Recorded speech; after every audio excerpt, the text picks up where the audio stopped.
The mule teams shut down in 1888. Borax mining didn't come back to Death Valley until 1906.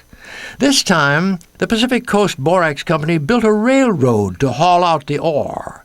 They called it the Tonopah and Tidewater, and it was supposed to run from Tonopah, Nevada, to the Tidewater at Los Angeles. It never made it to either. It was only a short run from Ludlow, California, to Beatty, Nevada, but for more than 30 years it was the lifeline to the Death Valley country. As railroads go, it wasn't very much. They called it the Nevada Short Line. 400 miles of narrow gauge rails, they laid them out in 1909. It's the Tonopah and Tidewater flowing for a curve, rolling down the grade into Bullfrog.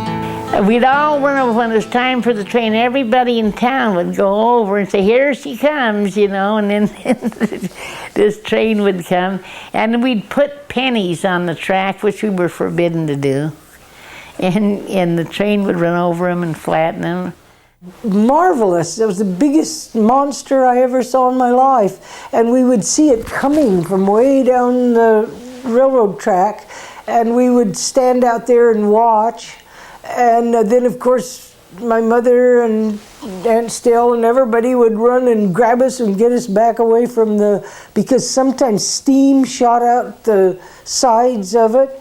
Sometimes they had ice water, which was the most wonderful thing. They'd let us go in and get a drink of cold water out of the little thing in there. And if you could sneak into the toilet where it flushed onto the tracks, you know, and see that was fantastic. When the Tonopah and Tidewater whistled. And we lived on the boxcar, and of course the only lighting we had was lamps and lanterns. And we would set the lamp on the little stand by the side of the bed and light it. And if the wind was very strong, even though the boxcars were made of double wood, they were so dilapidated and the windows so full of cracks all the way around that the wind would come through and almost blow the lamp out. Sometimes at night when the moon's riding full and the breeze plays gentle on the hill. And then they took up the tracks. I believe 41 was when they took up the tracks. Oh, that was really sad because, like I say, it had been such a great part of our lives. You'll hear an echo of an engine with a full head of steam.